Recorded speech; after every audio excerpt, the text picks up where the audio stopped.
fans of the Baer Faxt may think we're only about New York. And it's true, we are New York biased, and it is the greatest city. But there's a lot going on in the rest of the country and the world. And specifically, we've been interested in what's going on in some of the regions that we don't hear so much about, particularly now Atlanta, with the events that are going on there and the Atlanta Art Fair. So we've brought in Hassan Smith, who's very involved with all things Atlanta, for the events there, for business, for art collecting. Welcome to the Baer Faxt. Thank you. So tell me one thing about Atlanta that you think I'd be surprised to know. Well, Atlanta is one of the most diverse cities in the country. And we have a metro of population of 8 million people. I don't think folks understand the vast size of Metro Atlanta and how many, on the business side, how many Fortune 500 companies are in Atlanta. So, you have UPS World Headquarters, you have Porsche North America World Headquarters, you have Mercedes-Benz North America Headquarters, you have... Don't you have that Coca-Cola thing there? Coca-Cola, Delta, Home Depot, AT&T Mobility, these are all headquarters for Atlanta. So that's something that a lot of folks don't really know. So let me jump right on top of that. How involved are they in culture? It's an easy sell maybe for the ballet, the symphony, things like that. Yes. How dialed in are they we're mostly focusing on contemporary art? Yeah, they're really dialed in. I can speak firsthand that most of those companies that I named really have a real solid footprint in the city of Atlanta.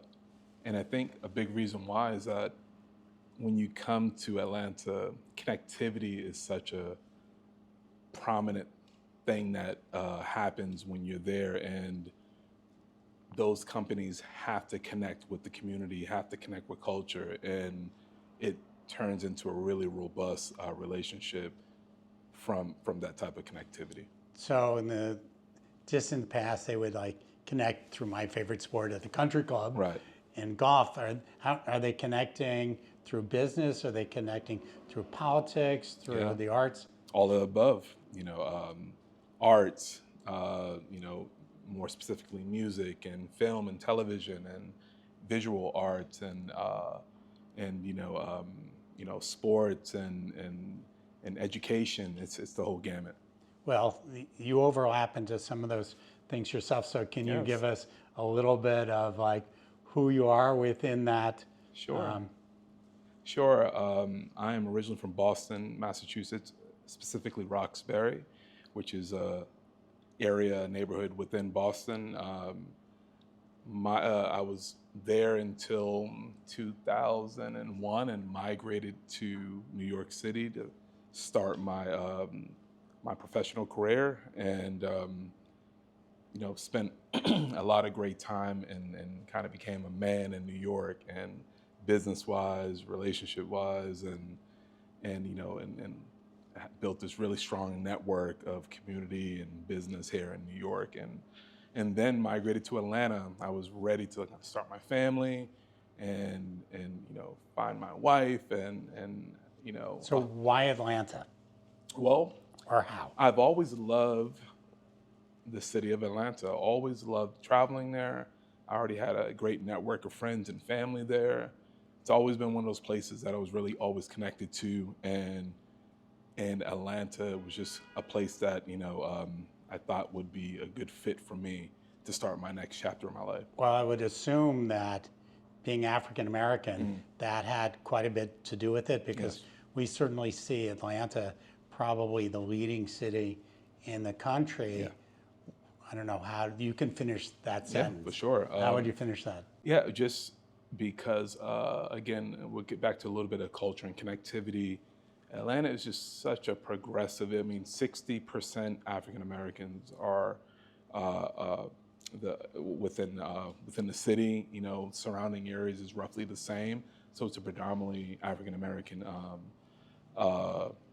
area, and so what that means is that there's a lots of opportunities, and we're entrenched in a lot of government, and you'll see, seeing Black CEOs is not uncommon. Seeing Black chair of boards are not uncommon. Doctors and lawyers and engineers, that is a very common thing. Somehow that happened in Atlanta Right. better than anywhere else in the country. Yes. Even other cities, particularly in the South, that maybe have a big African American population. That sort of organic growth to the top. Yes, yes, it did, and I think, through the civil rights era, it was already emerging as that, and then once the Voters Act came in, and then a few years after that, the mayor of Atlanta, his name is Maynard Jackson, he structured this really robust economic plan for the folks in the area, and that essentially before like the Voters Act came into play, most of contracts went only to white people. Almost 100% of that. And with Maynard Jackson as the first Black mayor in Atlanta's history, he shifted some things into law that allowed for the people that really were the fruit of the area to be able to reap those benefits of construction, sanitation, landscaping, any industry that you can think of, we were able to get a piece of, and it went from 25% to 33%. So anything that happens within that city, it truly structured and started to begin to build the wealth of the folks there. So let me jump into a question that comes to mind from that in terms of the museum world and the art world and the political world, and as we exist in all of them, there's certainly been a big push, and I've been involved with it for 30 years to promote African American artists. Right. And it got morphed into a certain amount of DEI, and I believe in diversity and equity and inclusion, so I don't see what's wrong with it. Right. But now we've sort of had this sea change to like reverse all that. Right. If you could talk about that, at least in the arts and the museums and culture, Yeah. where we are now. I mean, listen, are we talking granularly, or are we talking really more specific to Atlanta? Well, I would think Atlanta is more insulated from that yes. because you've been doing it for Right. 30 or 40 years right. before it became popular. Yeah. So I would say, let's postulate that Atlanta's pretty good there because it hasn't changed its game plan. Yes. But what about the rest of America Yeah. within that, particularly in relationship to culture, now museums and our function? Yeah, I believe that it is an issue. I believe that, for hundreds of years prior to over the last 20 to 30 years, there's been discrepancies within that space, and, getting folks fair opportunity, and I believe that being stripped away is a conflict of interest for the country. I believe that, having the right folks in position to help push forward what America's supposed to stand for is very imperative. And so I think, we're just in a time where we're on a decline in that thinking, but I believe that we'll make our way back, through that properly. Now, as a collector, tell me a little bit about your collection or collections. Sure. Well, it's rooted from African diaspora. I'll start there. I put together, started collecting about 15 years ago, strategically getting works from all over the world, sculpture from different parts of Africa, like, South Africa and Dar es Salaam and Rwanda and some other countries, and bringing back some really beautiful hand-carved sculpture African mask. And then that was like my first piece of, grabbing, and understanding what art was. And then talking with friends and getting a little bit of education about collecting in the space, I started getting a little bit more, a lot more context on and studying and getting great books to read about art collecting and just the history of the space.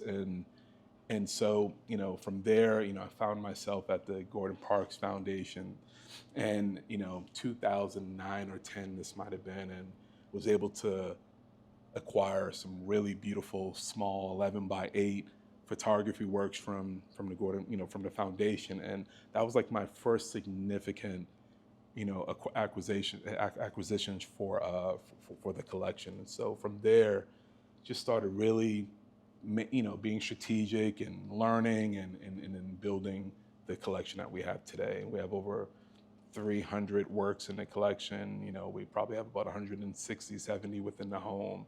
And then we rotate maybe every 18 months or so. Well, what you said to me that was interesting was describing it as the diaspora, which is a different group of collecting than like African American art is. I mean, there's overlap. 1,000%. But they're not necessarily the same thing. So, Very true. Having built collections with, Hammonds and Ligon and Basquiat, and Gary Simmons and Carol Walker, they're kind of different, or a subset of that, than sort of the European artists that are dealing with more colonialism in the diaspora. I can only imagine the diaspora that might be in Asia. Yes, of course. So how do you see those, or are those artists, the Mark Bradfords, all part of that dialogue too, or is that a separate unit, or you see them as one? Yeah, I think you're hitting it right on the nose. I consider, Brazilian and Japanese and West Indies and on the continent itself, Black Americans, and so on, the diaspora. And so, I have beautiful works from an emerging artist called Takemasha from Tokyo that I love. He's impressionist artist and stunning works. And so and I do have old masters like Rembrandt and Picasso as well. Those may be some of the few outside of what I call the diaspora, but those are still significant, beautiful works for me. I think in a lot of ways we come back to show in MoMA, 50 years ago, with Picasso and African art. It's like, and the sort of the history sort of keeps swinging back and forth of who was influencing who. 1,000%. So is that part of what you're interested in there? It's like the cross-cultural? Yes, and that's all, to answer your question, yes. And that's all from just extensive reading, great traveling, getting the great context from folks that, study this a lot more than I do. And so it's all about sharing information. And I've garnered that from that. So let me change tenors a little bit. It's like, I'm sure you're aware of all the doom and gloom about the art world and the art market and the art media. Right. Sort of, as a collector, have you changed your behavior? Are you seeing galleries change their behaviors towards you in the last 3 to 24 months? Yeah, to answer your question, no, I haven't changed my behavior. What I love is what I love, what I'm interested in, what I'm interested in. And so I don't tend to follow what the market is essentially telling me, or, but I do, I may take a beat sometimes and study a little bit more or have more conversations and get more context. But if something is strong and it appeals to me, I acquire it. Now, does being outside of London, Paris, New York sort of help keep that sort of, we don't cycle too high, we don't cycle too low? I think so, yes, for sure. But I'm in those cities and countries often, and so I get a feel of what they're talking about. And some of it is understandable, but it's just, again, I was just reading something recently, and speaking to Black figurative work is on the decline, and why, it's something along those lines. And I just thought that was absurd. Black figurative work, I mean, there's so many stunning works that will eventually be masters, or some are masters at right this second. And how can that work of art, that beauty, be declining and be and not be and folks not be receptive to it? To me, it's all subjective. I think that's really talking about the speculation around those Yeah. artists rather than about those artists themselves. Right. And when the speculative bubble goes up or down, Right. that tends to get the attention. Tell me how Atlanta fits in. It's like, okay, it has an art fair coming. Is that a big deal for the city? Is it a local thing? Is it a international thing? Yeah. Who's it for? Yeah. And how are you as an Atlantan? That's about right. Yeah. Tinian? Yeah. Atlantan. For Or sure. something or that city under the sea. I'm not quite sure. Yeah. How does that all play together in this moment? Yeah, I think it's a big deal. Atlanta Art Fair is a great organization. We're in the second year, going into the second year, and there's a lot of prominence and excitement to what's coming, and building this great foundation for the city. The city itself, as an art community is emerging, and so there are a lot of great artists there. There are a lot of great collectors. There are a lot of great gallerists. It's a great museum. The High. I mean, that speaks to everything that we're talking to today. And so I think it's a very, very great thing that Atlanta Art Fair is there in starting the great foundation to build what's And coming. it's really there for the people 1,000%. of that community. 1,000%. So the message is different than. Yeah. Well, listen, Atlanta is a very diverse place as well.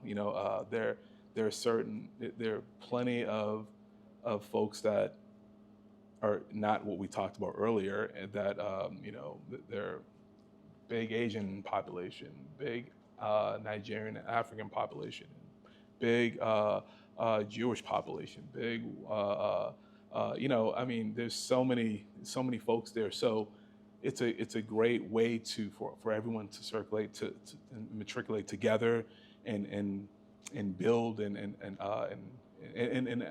what I'm getting at is that the art fair itself is going to be a response to that.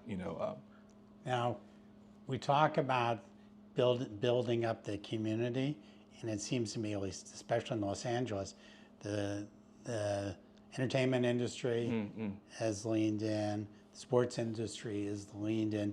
Can you tell us a little bit about what you do in your professional life? Sure. And how you're making touch points, if at all, into those communities and seeing a change into who suddenly wants to collect art? Yeah, sure. Well, in my day job, I'm the senior advisor for John Legend, part of his management team, and parallel to that, I have a small private equity fund that family fund that we have based in Atlanta as well, with a couple of partners. And through that, art is a big part of the PE part of my business, and we try and educate and connect the dots with all these really cool entities like like the High Museum, like Titus Kafar's Next Haven, which I sit on the board of, the Atlanta Art Fair, Zuccotti Gallery, which is in Atlanta as well. There's all these great connecting points, that we love to, come together and build some things from. I think there's a lot more collecting going on in the entertainment community. Mm-hmm. It's just that privacy issues don't show it. I was talking to an art advisor friend of mine the other day. I was just in LA installing a little Wayne's house. Yeah, It's right. like, I'm thinking, wonder what he has. Yeah. And I'll probably never know. Right. So in the same way, can you see the excitement that's happened? And I think it was led by the African American community saying, we're going to support our history. Yeah. And women saying, we're now in positions of wealth and strength, and I'm going to collect work by women, Yeah. that it's really changed fundamentally in the last Right. 10 years? Yeah, well, I say a little bit longer. You know, from far as I know, being in the business 25 years at this point, Swizz Beatz was at the forefront of that. You know, he at 17 years old was collecting Heron and Basquiat and you know and Picasso during that time. You know, and he was learning at the time, but he's always been the conduit between music, at least on the black space, the hip hop space, to us. He was teaching us. I remember seeing him at Yes. Sotheby's Yes. at this sale, and he's sitting there bidding, and I'm going, that's Swizz Beatz. Right. And the rest of the people are like, who, what? right. And I'm like, no. Yeah. And then he was bidding on something, and it was the same night that P. Diddy bought the Kerry James Marshall Right. for $20 million Yep. for. And I'm sure it didn't go, 1,000%. it went Swizz to maybe some other people in the music. And, Yeah. and that became a fundamentally Yeah. game-changing moment. Yeah, for sure. Swizz was teaching all of us, to be honest, you know, Jay-Z, Puff, you know, Troy Carter, you know, all of these guys that are prolific collectors now. Swizz was the one giving the intel and help, because that he was in it way before. By the most way, of if you us. go back into the Baer Faxt archive, we did an hour-long talk with myself and Troy Carter in LA, Yeah, and it was really a great yeah. kind of thing. He's amazing. He's one of my confidants. Some of the people that tell you I connect with to get insight, he's always one of the first calls that I make, and he has a astounding collection, and I get a lot of insight from Troy personally. So that's why I'm sort of optimistic for where the market is as they get further along into philanthropy, Yeah. into museums. I guess Atlanta has an advantage of you're not competing in the Guggenheim to MoMA to the Whitney. It's the High Museum is like For sure. the whole ball of wax. Right. You know, and Atlanta Contemporary is making its way. Mocha, Georgia is doing what it's doing, and so and again, I always say that Atlanta is really emerging. It's truly coming. You know, with the Atlanta Art Fair, Driscoll Prize. You know. So tell us more about the Driscoll Prize. Sure. Well, David Driscoll, a renowned curator, historian.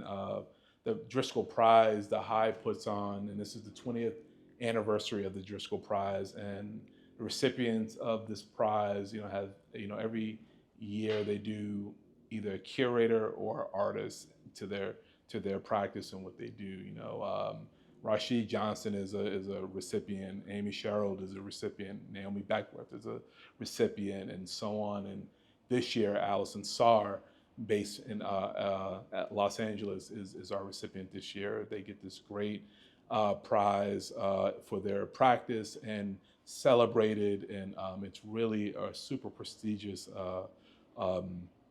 event that happens in Atlanta every year, and we're so excited. I'm on the host committee for the Driscoll Prize, and we're looking forward. It's going to be on September 20th, and you know, John Legend will be performing this year. D Nice will be our after party DJ, and it's going to be a great evening on the 20th, celebrating Allison Sarr. Great artist. Yeah, I agree. So if somebody were thinking and opening a gallery in Atlanta, would you say that's a good idea? What advice would you give them? Like, be global, be local, you know?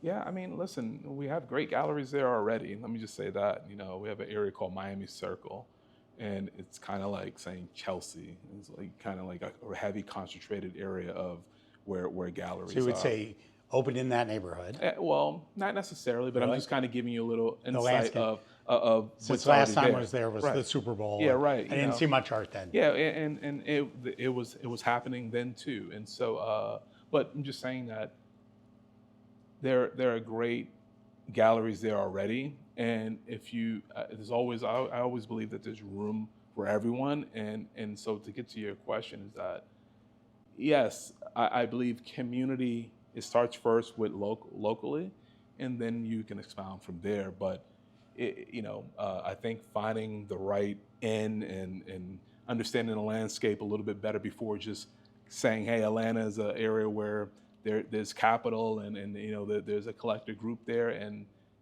I think besides that, you have to understand the landscape a lot I better. mean, for the 10 years I had my gallery, I'm trying to think, sold art to the High Museum and maybe to one gallery there. Right. And maybe to one corporation. Understood. But it wasn't much. Understood. But that's 30, 40 years ago. Right. Times have evolved, you know. I mean, listen, myself alone, I mean, there's plenty of folks that spend a lot of capital, on art annually. And then it became Elton John. Yeah, right. You know, It's I mean, like- well, those are the, more prominent That names. got attention. Yeah, right, for sure. And he was Elton, if I'm not mistaken, was doing a lot of business with Johnson and Lowe Gallery, which is a very prominent gallery in Atlanta, and he got a lot of works from there. So, and then great collectors like Kent Kelly, who are in Atlanta, Mac Wilburn, that's in Atlanta, Hassan Smith, who's in Atlanta, So, Do you use, I mean, a different question, especially being there, do you use an art advisor? And if not, why not? I do not use an art advisor because I have a great network of folks that essentially advise. We advise each other, like I was speaking to earlier. I can make a phone call to Troy to get some great insight. I can make a, call to Maverick Carter to get some great insight, and Titus Kafar, and Rashid Johnson. I can make those phone calls personally and get great insight from the technical aspect, and so there's a great artist in Atlanta. His name is Patrick Eugene, emerging artist, portraiture, figurative artist. That's been creating for self-taught artists has been creating for the last maybe 10 to 12 years. Excellent artist, and so. I run a lot of things by him as well. We're good friends, and he just has a different mindset and an approach towards things. I think the key thing that you're saying is one of the things that, as an art advisor, the most important is like that conversation. Yes. So having a person who is independent to have that conversation is essential. So if you can have that with knowledgeable, trusted people, then one big part of an art advisory is not required. Yeah, well, yes, from my standpoint. But I believe that again, it's necessary. It's space for everyone, right? And Are you seeing them emerge that there's like 20 new, what we call them, gmail.com art advisors in Atlanta? No, I personally haven't seen that, but I do know of some really great art advisors. Some that one or two that are in Atlanta, a few that are here in New York and LA, and they do a great job doing what they do. And I think I think art advisory is a great way when you just don't have the time to really put in to study and to gain all the or you don't know what to study. I think art advisory I think that's a really important Yeah. thing. First, it's like, what do I study? Right. Because there's so much. Yes. And how do I get information? Right. Is even more important at first than what information. Right. So your method of getting information is this community of like-minded people who have access and knowledge. Right. And travel. Yeah, but I've also looked at tens of thousands of works. I take time every city I go to go view art and understand what good art is and what bad art is, or not so good art. And I'm not going to say bad, but I take the time to put into that. So over the years, I've developed, in my opinion, an eye to see what appeals to me, or what and seeing something that maybe getting ready to come around the corner. Occasionally nice to get a confirmation, like, am I crazy? But I like so-and-so. Right. One more time? Say what you said. Sometimes it's good to call up somebody and say, Yes. am I nuts? Yes. But I'm responding. Yes. They ever tell you you're nuts? That you're on the wrong? No. No? Well, listen. They ever talk you out of something? No. No, if I feel it here in the belly, I usually move forward. And so, but I like to get, opinions. I like to get a little bit of insight. So have you acquired works without seeing them in person? I have. It's not a common practice, but I have. It's not best practice. But listen, it's always an artist that You already know everything. I already know everything about, so know the strokes already. I know, I understand the series already. I just haven't seen that particular one. So I've done that a few times for sure. But I normally make a trip or normally circle back around to see it before I acquire it. I may hold it and just say I'll be there tomorrow or be there in the next week or two. I would say in this climate now, it's a little easier as a collector to say, I want to think about that. Yeah. Could you send it? Can you hold it for 2 weeks and play that sort of old? I think that old-fashioned way of buying art Right. might be coming back. Right. On the other hand, an art fair has a sense of urgency, like Yeah. buy now because somebody's walking into the booth. So we need to function with both. Yeah, I agree. And I'm pretty patient and methodical when it comes to acquisitions. And so if it's meant to be, that's kind of how I move. If it's meant to be, it's meant to be. And so I can say, hey, give me a call if someone's really circling it, and as I'm looking at other works at a fair. And then, and sometimes I get that call and say, hey, someone's going to pull the trigger. And I don't, it's not meant to be. And sometimes that's a fake call. Yeah, you're right. You know? You're right. You're It's right. like- Yeah, you're right.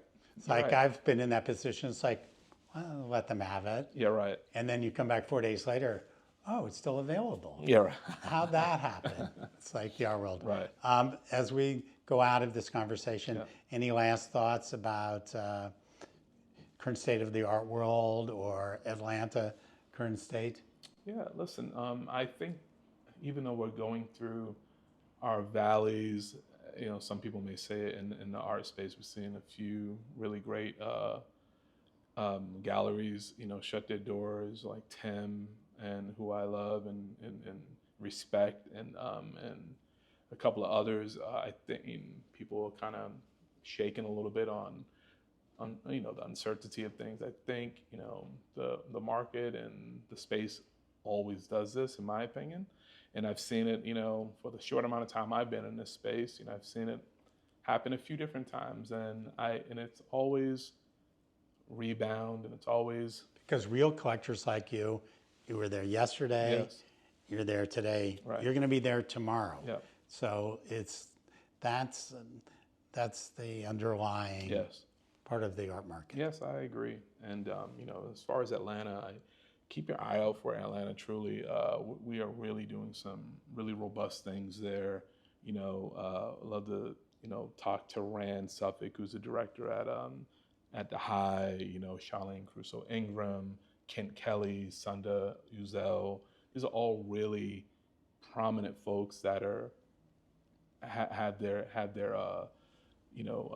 stake in the ground. Well, Baer Faxt is there. Yes. We'll have staff on the ground. Yes. We're paying attention to what's going on. So Yes. Yeah, I appreciate thank you so Thank much. you so much, Josh. You as well.